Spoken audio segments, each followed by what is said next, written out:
ముఖ్యమంత్రికి నా తుపాకి అడగనికే ఇచ్చేది నా తుపాకి వర్షనల తుపాకి 370 గుండ్లు వస్తాయి నా తుపాకిలా. పాకిస్తాన్ ఓడిపోయింది నా తుపాకింద, అమెరికా పోయింది నా తుపాకింద, కర్ణాటక పోయింది నా తుపాకింద, ఎదురు కల్పనలో ప్యాస్ అయిపోయింది మహారాజా నా తుపాకి.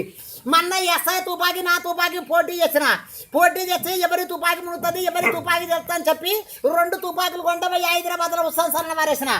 హైదరాబాద్లో ఉస్మాన్ సరణ వారేసి ఇద్దరు వచ్చి కట్ట మీద నిలబడ్డాము చూద్దాం ఎవరి తుపాకి తెలుస్తుంది అని చెప్పి. చూస్తే నా తుపాకి తెలివికల్ల తుపాకి 3 చోట్ల పిండి బుక్కింది, 90 చోట్ల గుడాలు బుక్కింది, 3 సార్లు కూడా తాగింది. తాగి నీళ్ళ మీదకెళ్ళి వస్తుంది కదా మహారాజా, ఈత కొట్టుకుంటూ వస్తుంది నా తుపాకి.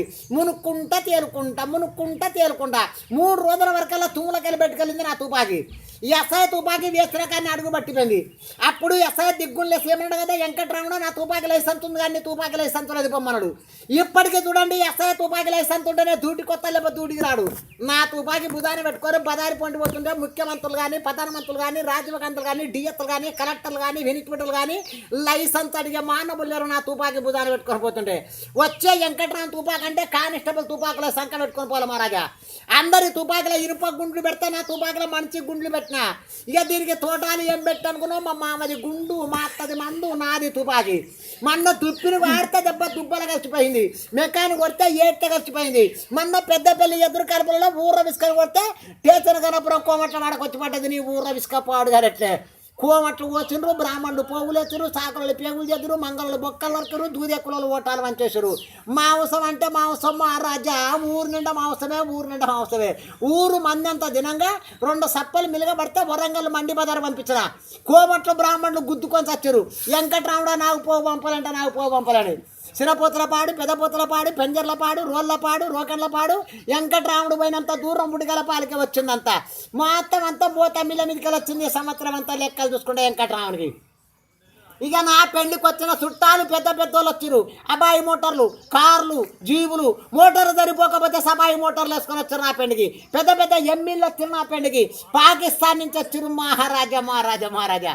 ఎవరెవరు వచ్చారు నా పెళ్లికి, గుడిపల్లెంకి, వాండ్రాజమూర్తి, సబలపోతి, సబలరాజు, సబల ఎల్లమ్మ, ఒంటిపిర గంగమ్మ, దూదకుల పీరమ్మ, సాకలెంకమ్మ, సాకల నరసమ్మ, పుర్రు మల్లి, తొంటాసి, గసగసలు, గుసగుసలు, వెనక రండలు, ముండలు, ఎత్తుకోళ్ళు, మొత్తుకోళ్ళు, కుయ్యలు, బయ్యలు, లేవట్టుడు, జోగొట్టుడు, బసలు, గసగసలు, లసలసలు, అరేరేరేరేని మంది పోడగనట్టే ఏం మంది ఉసుక వస్తారు ఆలకుంటూ వచ్చాను మహారాజా నా పెళ్లికి. వచ్చిన చుట్టాలకు నేను చిన్న చూపు చూడలే, పెద్ద చూపే చూసిన. ఏమన్నా లేనోనా నేనేమన్నా చిన్న చూపు చూడనికే, పెద్ద చూపే చూసిన. వచ్చిన చుట్టాలకు నేను ఏం తక్కువ చేపించిన 16 పుట్ల ఒడ్లు మిల్లి పట్టించిన. 16 పుట్ల ఒడ్లు మిల్లి పట్టించి గంజుల బువ్వంతా సరిపోదని చెప్పి సెర్ల బియ్యం బార ఒప్పించిన, తూం కింద మంట పెట్టించిన. ఉడకమంటే ఉడికింది నీ బువ్వ, కాకపోతే కుయ్య ఉప్పుకుంటూ ఉడికింది మహారాజా. ఇక అందులో కూరగాయలు జోరుతారు కూరగాయలు చేసిన. ఏం కూరగాయలు అనుకున్నావు, బర్రె పుర్రు, నేతి పొట్టు, పచ్చల పియ్యి, గాడిదలద్ది, గుర్రం గుంటు, మేఘనాథం, మేకతోలు, గాసుల పోసి తాలింపు పోసి పెట్టించిన. ఎక్కడ హైదరాబాద్లో పోసి పెడితే వరంగల్ మండి బజార్కి వచ్చింది కూరగాయల వాసన. కమ్మగా తీయగా పుల్లగా చింతకాయ తిన్నారు. నీ తిండి కాకపోతే ఏమో తిండి తిన్నారు మహారాజా. వచ్చిన చుట్టాలందరూ లైన్ మీద కూర్చోబెట్టిన. లైన్ మీద ఎట్లా కూర్చోబెట్టిన అనుకున్నావు, గుండ్రవుతులు కాల్చి, గుద్ద కింద వేసిన, సూదులు కాల్చి, సుక్కబొట్టు పెట్టిన, దబ్బుడాలు కాల్చి, కాటికి పెట్టించిన, తల కొరిగించి, సిగముడిపించిన, పండుడ కొట్టించి, తమలపాకులు వేయించిన.